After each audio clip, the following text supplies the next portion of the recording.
Hi, welcome to Intermolecular Forces, Solids, and Liquids. My name is Dr. English. Today we're going to talk about phase diagrams and enthalpy changes. Specifically, we're going to be looking at phase change overview, review of heating curves, calculating enthalpy changes in phase diagrams, review of some formulas, and finally some enthalpy change practice. Let's start out by reviewing phase changes. Phase changes are defined as the conversion of a substance from one state of matter to another state of matter. Here we have some phase changes. For solid to liquid, if it's an endothermic process, we're going to be looking at melting. If it's an exothermic process and energy is released, we're going to be looking at freezing. The fancier way of saying melting is fusion, and freezing, we use the term solidification. For the phase change of going from a solid to a gas, that's known as sublimation, and we can see this process in this image over here. Going from a gas to a solid is known as deposition. The phase change of liquid to gas is known as vaporization, and the opposite of that, gas to liquid, is known as condensation. Let's do a little review of a heating curve. This heating curve basically represents three phases: solid, liquid, and gas. As we go from the solid to a liquid, we see that if we add energy, we experience melting, and if this is an exothermic, we experience freezing. Going from a liquid to a gas, that's evaporation or vaporization, depending on the situation, and from a gas to a liquid, that is condensation. The big thing that I want to point out here is that during this process of phase change, here and here, that the temperature remains constant. So we want to make a note to ourselves here. Temperature remains constant. That is a key thing to remember for both the situations here and here as you're looking at these phase change curves. Calculating enthalpy changes in phase diagrams. Recall that enthalpy changes associated with any process depends only on the amount of matter that undergoes change and on the nature of the initial state of the reactants and the final state of the products. The sum of the enthalpy changes associated with the individual steps must be the same as the enthalpy change associated with a one-step process. This is reminiscent of Hess's law. A couple of formulas that we're going to use as we calculate enthalpy changes in phase diagrams. The first is Q equals mc delta T, where Q is our amount of energy in joules, m is our mass, C is our specific heat capacity, and delta T is our change in temperature. The key thing that you need to remember here is that when you do delta T, it will always be temperature final minus temperature initial. That is very important to remember. Q equals delta H fusion times either the moles or grams talks about the heat of fusion. Q equals delta H vaporization times either moles or grams talks about finding the heat of vaporization. All three of these formulas will be used in our next example. There are a number of steps that you're going to want to follow as you calculate enthalpy changes. The first is to draw out the phase diagram of the energy changes. The second is to determine the number of steps involved in the calculation. That is key. Finally, identify the formulas needed to find the overall amount of energy absorbed in the system. So let's look at an example. Calculate the enthalpy change associated with converting 45 grams of water at 25 degrees Celsius to steam at 115 degrees Celsius in 1 atmosphere. So the first thing that I'm going to do is draw out my phase diagram. So I'm going to do this, and I can see that this is a heating curve because I'm going from 25 degrees Celsius to 115 degrees Celsius. So I'm going to do solid, liquid, gas up to here, extend this out a little bit. I know that I am working with water because it states that right here. So if I know that this is a solid, a liquid, and a gas, then this point right here is going to be 0 degrees Celsius, and this point right here is going to be 100 degrees Celsius. The next thing that I want to do here, once I have those two things marked out on my phase diagram, is I want to know where am I starting and where am I finishing. So I'm starting at 25 degrees Celsius and I'm going to 115 degrees Celsius. So that means I've gone through the solid to the liquid stage. So maybe I'm, I don't know, right here. We'll say that's 25 degrees Celsius. And 115 degrees Celsius, well, let's say that's somewhat up there. That looks good. The next thing that I need to do is figure out how many steps do I have? How many formulas do I need to use? What's going on here?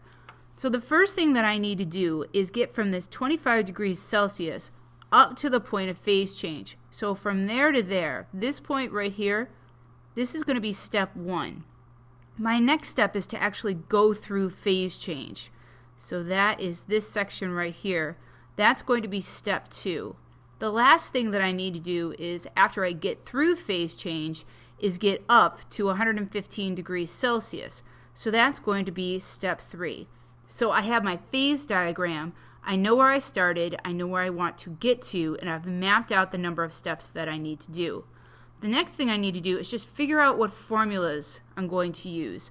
So the formula that I need for step 1 is going to be Q equals MC delta T.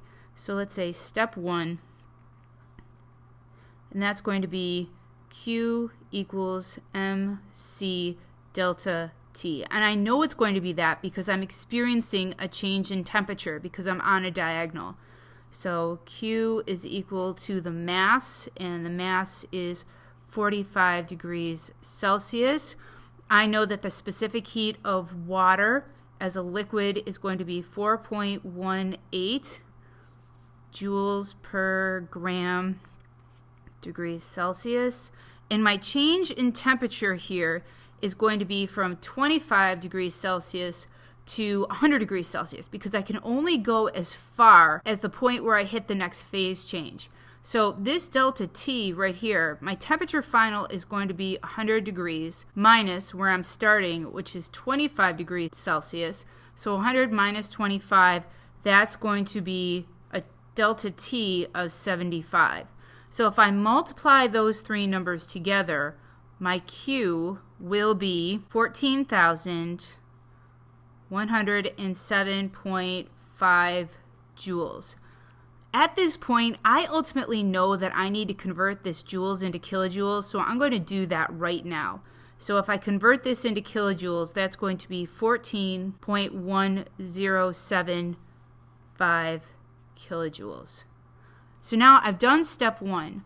The next thing I need to do is go on to step 2. For step 2, that's a phase change. And this particular phase change involves the heat of vaporization. So I'm going to use the formula Q equals mHV. Now I have to be really careful here because if you look at the information that they gave you, the heat of vaporization that they gave us is in kilojoules per mole. So because my heat of vaporization constant is in moles, I need to take this 45 grams and convert it into moles before I can plug it into my formula. So 45 grams of water, multiplication sign in a line, the gram formula mass of water is 18 grams per 1 mole. If I work that out, it's approximately 2.5 moles of water. Now that I have that, I can plug it into my formula. So the number of moles is 2.5 moles times the heat of vaporization of water, which is given to me as 40.7 kilojoules per mole. And then if I work that out, I get that as 101.75 kilojoules. So now I've gone through step 1, I've gone through step 2, I'm totally through phase change. My substance is now all in the gas phase. I can go and do this last little part right here, which is labeled step 3. So step 3 again is on a diagonal, which means I'm going to use Q equals MC delta T. The mass still remains as at 45 grams. The specific heat of steam is different than the specific heat of water. So that is 1.84 joules per gram degrees Celsius. And my change in temperature for this one is going to be, my temperature final is going to be 115. My temperature initial is at 100 because that's where I ended up as I went through this phase change. So the difference here is going to be 15. So if I work this out, my final answer is 1,242 joules, which converted over to kilojoules, that is 1.242 kilojoules.